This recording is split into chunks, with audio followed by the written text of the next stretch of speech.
So I had to be no older than, I'm gonna say 7, 8 years old. My brother comes in the room and he say, Marty, that's my nickname. He says, you wanna go play baseball? And I'm like, yeah, definitely. So he says, we're gonna go over to Chris's house to play baseball. So I'm excited, man. I get to play with the big boys, you know? Like I'm like 8 years old. My brother's like 2 years older than me, so all his friends was a little bit older. They all play sports. I remember them wrestling in the backyard all the time and everything. So I'm excited. So I'm ready to go play baseball. You know what I mean? I ain't got no bat, no glove, but I know at Chris's house they're gonna supply it.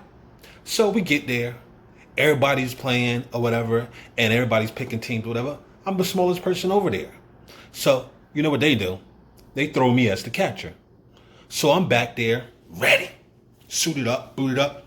My cousin Rodney, we called him Meatball at the time. He gets up to bat. He gets up to bat.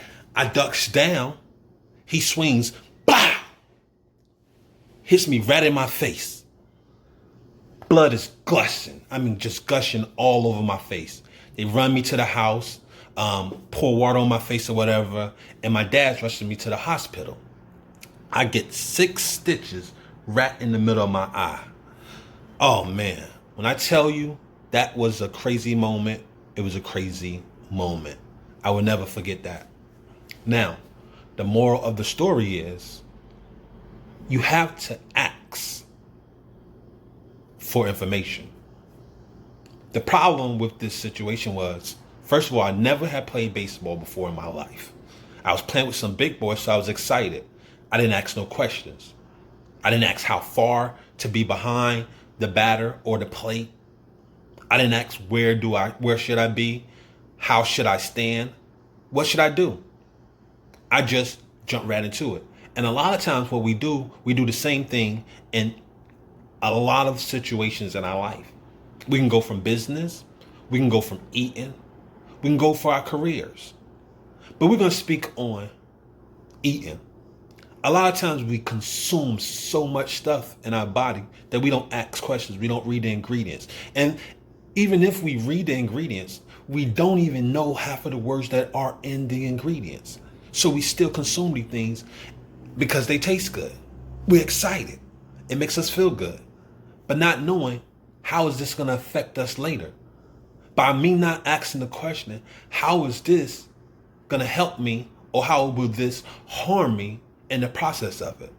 So what we got to realize is we have to start asking the important questions. Before we jump into a situation, we got to ask certain questions. Just like a relationship. A relationship is sometimes of two people who get together and don't talk about situations. They get married and not knowing each other, and they both come from different backgrounds. And what happens? Things start to unravel in that relationship, and then they break up. They get divorced. They get separated, whatever it may be. And that's because they didn't ask the right questions. They wasn't honest up front with what they wanted to know or what they was looking for in the process. Because they was so excited, it felt good. Their emotions was all in. They was revved up about it. So we got to learn how to start asking questions. Start asking the important questions. Start understanding that it's not about just enjoying what's going on, but it's about understanding and learning through the process. Hope you got something out of this. You already know, signing off with Cash. Constantly achieving successful habits every day. And remember, can't spell Donnell without the one. Put some respect on my name. You already know, the chosen one.